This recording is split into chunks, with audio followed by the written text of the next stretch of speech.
Peace and blessings, and welcome to my channel, Nourished by Embrace, where we use nature to nourish the mind, body, and soul. Now, if you're new to me, my name is Misha, certified holistic health coach and community herbalist. And over 13 years ago, I suffered a chronic illness and used the healing power of plants to heal my body. And I've spent the past decade coaching, teaching, and inspiring others to do the same. Stay tuned.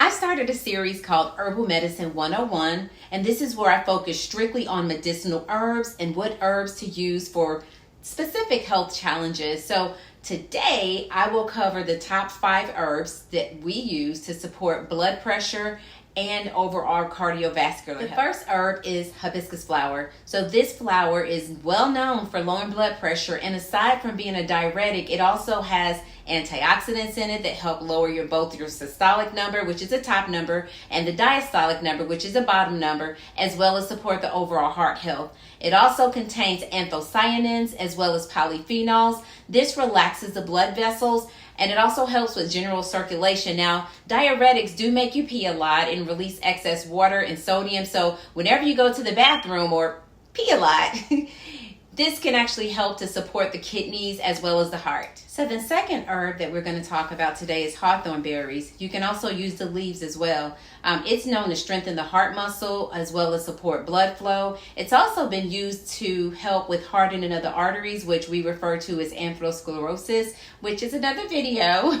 But another interesting fact is that some studies have shown that hawthorn berry is actually used to help support the emotional heart space. So if you're dealing with heartbreak, heartache, or anything that causes anxiety or grief to the heart, they say that this herb is very beneficial. So we'll talk about that heartache in another video. So the next herb that we're going to talk about is cinnamon. Yay, everybody knows about cinnamon.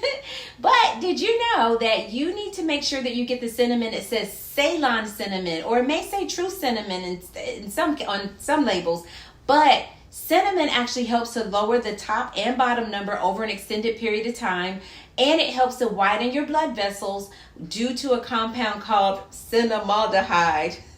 Is it just me, or that's a funny name? I don't know, cinnamaldehyde. Okay, enough of the cinnamaldehyde focus.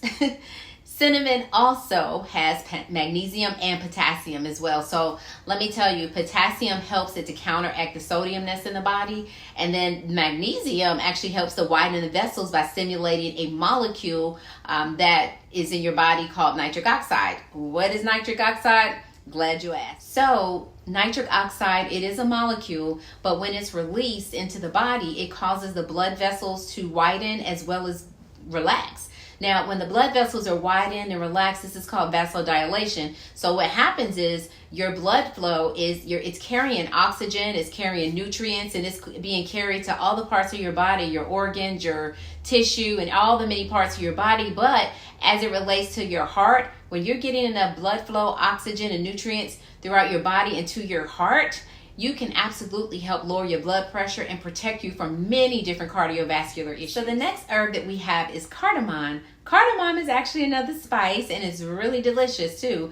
But did you know that it has a similar effect as a diuretic and as channel blockers, calcium channel blockers? Now, as we mentioned earlier, diuretic is something that helps your body release excess fluid, excess water, excess sodium, which is really good for lowering the blood pressure as well as protecting the kidneys. But what are channel blockers?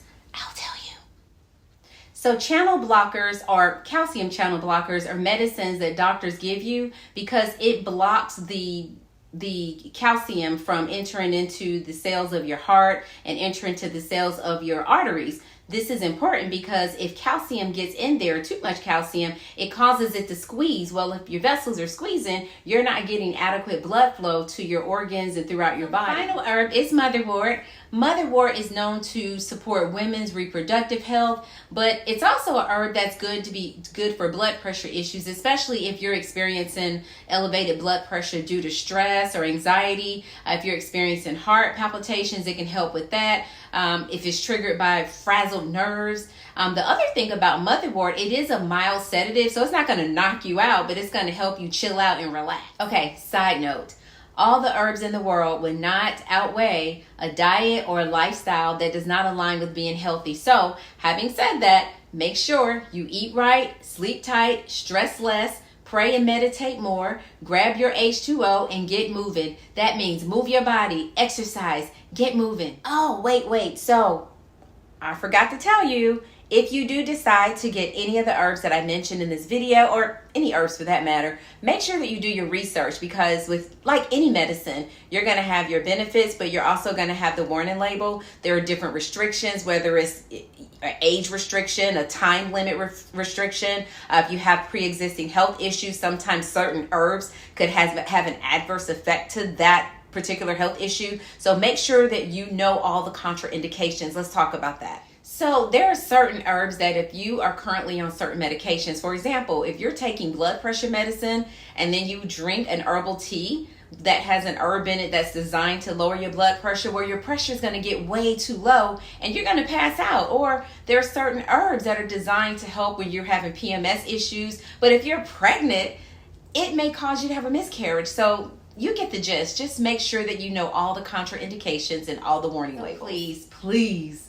Make sure that you do your homework, know what's going on in your body, know everything you need to know about the herbs. But here's my shameless plug.